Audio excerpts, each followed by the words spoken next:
can feel it.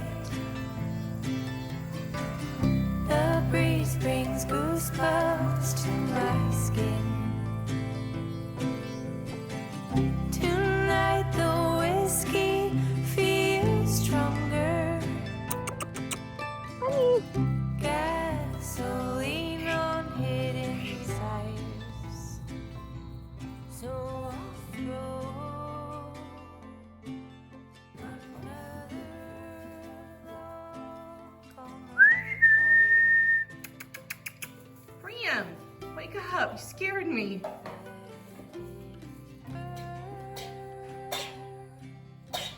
You're not stuck, are you? You able to get up or are you stuck? Oh, you're able to get up. Okay. You scare me. You scare me. Don't scare me like that, pretty girl. Today we had to separate all of the babies because, not for milk test, our linear appraisals are this weekend. So I'm keeping these guys in here so that I can monitor their mom's udders and their mammary developments and milk them as needed because, well, usually I milk every 12 hours for all of my girls. There are a lot of my ladies that are what the dairy goat enthusiast would consider to be stale. And what that means is that my girls have been in lactation for quite a while. Today is the 23rd of September. And Willow was the first one to deliver this year on March 16th. So March 16th to April, May, June, July, August, September. And we're past that. So she's 6.5 months and she's almost 7 months of lactation. And while for lots of dairy goats that's completely achievable, sometimes, especially when you've had super hot weather or you've had sickness or you've had all kinds of other things, sometimes they just lose that will to milk and they get stale. It's not uncommon. It feels like it's probably a little more common in Nigerians. And I've been begging them. I plead with these guys every day. Please stay in milk for linear appraisals. I've waited for 3 years for this. And the weekend is finally here. It's upon us. I'm trying to get everything ready. I am a host herd and I have 2 other herds that will be joining me for this wonderful occasion. So I am making sure that they're not going to escape and to ruin my fills, because that is something that the appraiser will be looking at. Make sure we lock that so they can't get out. Is they will be looking at the mammary structure on these does. I know that they have the days in milk that they are so far, what number of lactations it is, and their age, because all of those things come into factor when they're scoring these animals. And the reason I wanted to do linear appraisals this year is I really need to learn more about what I'm looking at. It's really easy for us to go barn blind, and I go barn blind often. And someone who is trained and has lots of experience under their belt and knows how to actually grade these animals and to assign scores to them, it's good to see what they think of the herd and what they see as lacking and what they see as a strength. So I haven't really put out a whole lot of breeding plans yet. And this is why, because I am waiting for my linear appraisals so that the appraiser that comes can help me figure out who really should be paired with who based on the strengths and weaknesses that they're seeing and what would produce a more correctly conformed animal that will both be conformationally pleasing along with a long productive life as a dairy goat. And they can help me see that. And hopefully at the end of this, I will be able to tell you guys what the appraiser had to say. This is also being used as a way to thin out my herd, to know for the purposes and the goals that I've set for my girls this year, who gets to stay to help me achieve them, and who can be an asset and will help me achieve them quicker, and who, while they're super sweet, they might be productive and have some really good qualities, might just not make the mark. They might not make the cut to stay in the herd. And that's okay, because not every goat is going to be a performance goat. Not every goat is going to be a top producing dairy goat. They're not always going to be the best in the show ring, but they all have a good purpose and they all can find the right homes that can love them and honor them for what they're good at. And that's being nice little dairy goats. It's Saturday, which means that appraisals are tomorrow, and what I'm doing is I am just getting some of my temporary stalls that I use for like my kidding stalls. Anybody that's been here long enough, you know that I got these from Seidel, and they're super handy. They are very easy to maneuver and carry around, and it'll make nice little holding stalls so that if the two herds that are coming, if they need help staging animals or they need a place just to hold the next animal in line so that the appraisal goes quickly, then they can at least have a couple of these pens set up that they can use. Okay, so I've got one set up here, and I've actually got my other one set up on the other side of the car. It's just like right, you can kind of see the panel right there. So that if my herds want to keep their goats apart, which honestly, we'll be practicing a lot of biosecurity, because it is important when you are having things like this. If you're going to have goats from other properties, even though we can all share our biosecurity panel testings, it's just a good practice. It's good to stay in practice with biosecurity so that their animals can stay separate from one another. Well, I will probably house my herd that is going to be looked at in one of our stalls in the barn, and that I can send Mark back and forth, or Josie, to grab goats and stage them. The milk room feels a little empty, but it's because we're getting all of it cleaned up so that we can take it closer to the garage for appraisals tomorrow. I'm going to be bringing milk stands to both sides of this so that my herds that come can actually milk out their animals, because a lot of these girls are going to be having what we would consider a show fill. A show fill is probably longer than 12 hours. I know a lot of my does will be longer than 12 hours, and the reason for that being is a lot of them are just stale. They've been in milk for a long time, and in order to get their udder into show quality where it's as capacious as it possibly has as much capacity, but also isn't hindering them to move physically. I don't want my does stepping out around their udders, because that might make them roach up. Sometimes you'll hear judges say that this doe is overfill because she's roaching, which means like with her back isn't level, she's actually roaching up because it's uncomfortable, and she's kind of tucking her udder up underneath of her so she can walk around it easier. So if you overfill your does, that can happen, where it actually makes them look less desirable conformationally on the move because they're too full. But I'm gonna go ahead and shut up, and I'm gonna get some milking stands out here. I'm not gonna bring you along while I'm doing that. I'm actually going to just show you the end product. Something else awesome happened today while we're getting ready for linears. I had to change it, got too hot, guys. I got my side done. What do you guys think? You guys like it? And I figured it was kind of important to have something like this done prior, so that when people are looking for things early in the morning, when they might be a little bit tired from driving 4 hours, hustling their goats and themselves and their family members along, that this is a big, hey, right here we are. Instead of them driving past like everybody does and having to find someplace wide enough to turn around with a livestock trailer. Because if they're like me, livestock trailer driving skills ain't strong. All right, guys, it is the morning of LA's. It is about 7:40 in the morning. My first herd will be here around 8:20. My second herd will be here around 8:30. So I'm expecting that they will both arrive at the same time. But I'm excited. So you guys can see behind me, I've kind of got like the staging area with our picnic table set up. I moved the truck back here, and that's where most of our LA's will be taking place. Once our appraiser gets here, we'll be having the goats go in to the garage to be appraised. I'm not quite sure how this will go because it's my first time. But you can tell Mother Nature wants to be cloudy and a little bit foreboding. I can definitely tell that there is rain happening down that a ways.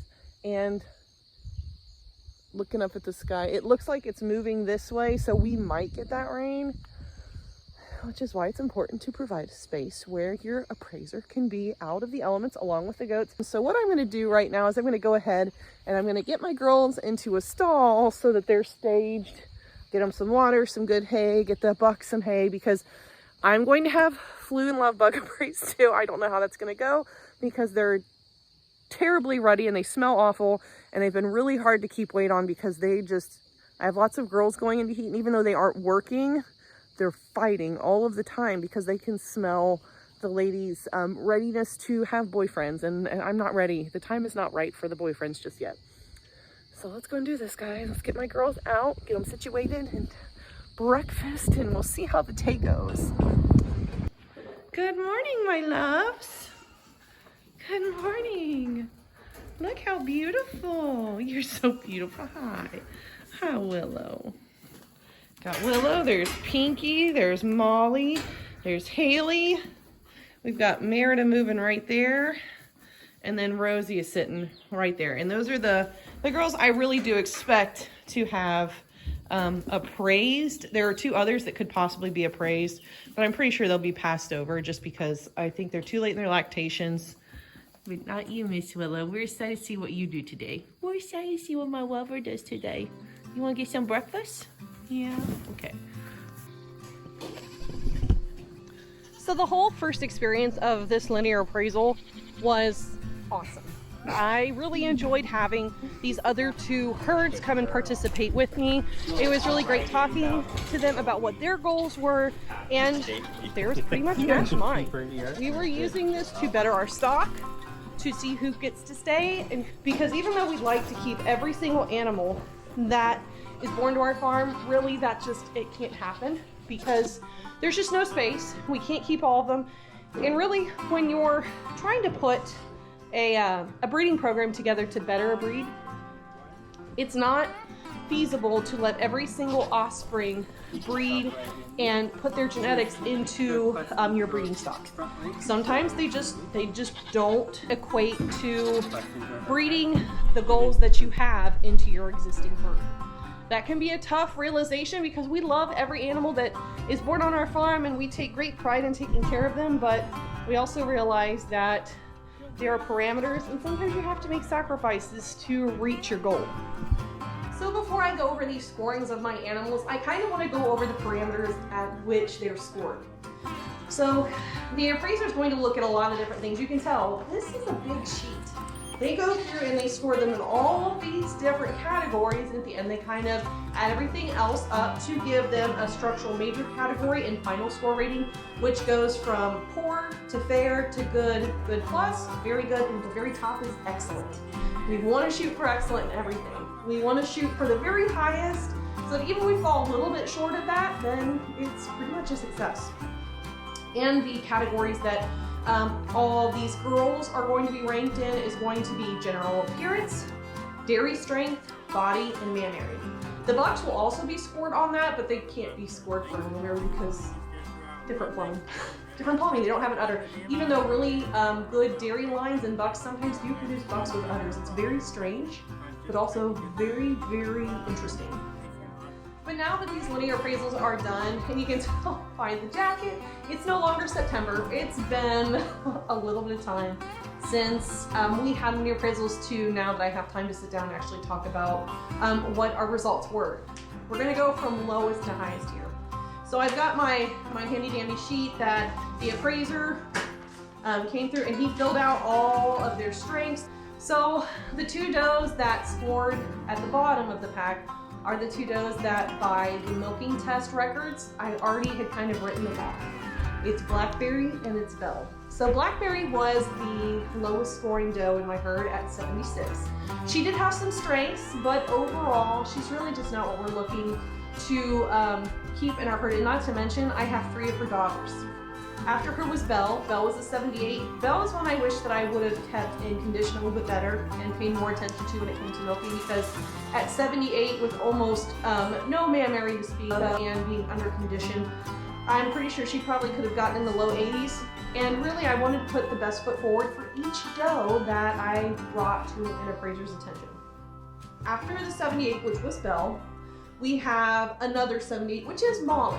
Now Molly is a first-time freshener. I will give Molly another try. Molly had a lot of really, really good strengths, but she just didn't exceed very much in body and mammary. And when you think that she is a 1-year-old first-time freshener, those are always going to be things that we kind of excuse in our first fresheners, especially when they're yearlings, because it takes a couple of freshenings and it takes a little bit of maturation to really pull in body capacity. and she only had a single and it was her first time, so I really am not going to judge her overall capacity, but there are a lot of things that I liked about her mammary and that the appraiser had to speak of. Next we have Merida, who is at an 81. I was kind of surprised by Merida. I really did think that she was going to do a little bit better, and she scored very good in all of her different categories except for mammary. It was just good. But after the 81, our next lowest was actually Rosie Root, and she scored an 85. Rosie is near and dear to my heart, and actually I was kind of on the fence about Rosie staying in our herd and passing on genetics prior. She did give me a single buckling this year, so even as a first-time freshener, 2-year-old with a single, she scored an 85. She scored a very good in all except for she did a good plus in mammary. Very happy to see her scorings. Next we have Haley. Haley scored an 87. I was really happy to see that, and Haley really excels when it comes to medial suspensory ligament, teat placement, and teat diameter and length. She's got really nice milkable teats. She scored a very good in all categories except for mammary. The only thing that holds her back in mammary is like her capacity isn't there. She isn't as wide and open through the escutcheon. She doesn't have a high of an attachment when it comes to a rear attachment in her udder. Haley. Then we go up to Pinky. Pinky scored an 88 as a 5-year-old fifth freshener. Pinky scored a very good in all categories. She really excelled when it came to the height of her udder, that nice arch in the back rear attachment. Her rear attachment's great. Her teeth placement wasn't that bad. She just kind of lacks the medial suspensory ligament, which is a known thing in Nigerian Dwarf Goats. Last but not least, we're going to go over Willow. I was ecstatic. I almost cried.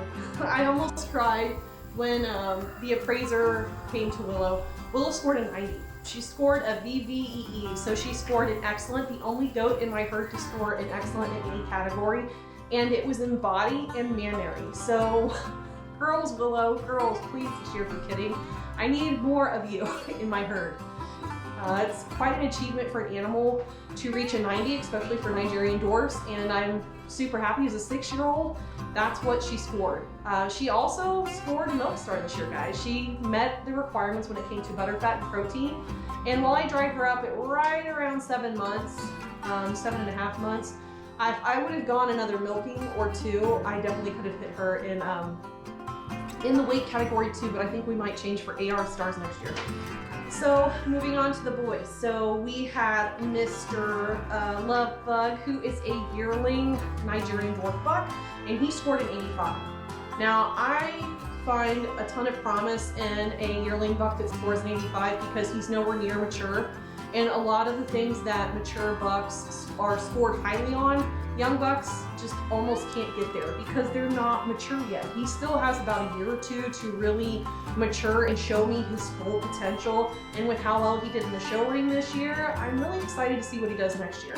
He scored a VVV in general appearance, dairy strength, and body, which is really good. He really did excel when it came to rump angle, which I'm excited about, and his dairiness, and Flu. So Flu scored an 87 as a 2-year-old Nigerian dwarf buck. He also scored a VVV. He just scored a little bit higher in the more highly weighted areas when it comes to the things that they look at for Nigerian dwarf bucks. He's also not mature yet as a 2-year-old. So I'm really hoping maybe to do linear appraisals next year, or we might take a break. We might take a break this year and just focus on our milk testing. And overall, I'm really happy with what my girls and my guys scored. My expectations were surpassed because I really expected the appraiser to come in and kind of tell me that what I was seeing was wrong. Guys, that's been my first linear appraisal here on the farm. I'm really glad that I got to bring you guys along on the journey, and I just wanted to share our results with you because I'm super happy about them, and they really are kind of pushing and guiding me as to who needs to be bred to who, because with all these numbers, all of this data, I can kind of cross-reference and say, okay, Love Bug was really good in rump angle. Who was the worst in rump angle? Where can his strong attributes help to strengthen their weak attributes? So this was invaluable when it comes to kind of molding and pushing my herd in the right direction. It's giving me a ton of direction. It's giving me a lot of insight, and you can't beat the numbers, guys. So I am excited about it. I can't wait to see what the rest of this year is going to hold for our goats. We're getting ready to go into 2023, and we've already started breeding, because since it was so long ago that our linear appraisals were to now when I get to talk to you guys, I can tell you everybody's been bred. Everybody in my herd that is going to be bred is bred, just waiting to see if they recycle. So next on the horizon are baby goats, and we start this all over again when it comes to milk testing and preparing for our show season and linear appraisals. But I want to thank each and every one of you for spending your time here with us on Mulberry Branch Farm. We appreciate the time that you spend with us. We hope that you enjoy our videos. If you do, let us know by dropping us a like, leaving us a comment, and subscribing. But until next time, guys, we hope that you are all staying safe out there and being kind to one another. We're going to catch you in the next one. God bless you. Bye, y'all.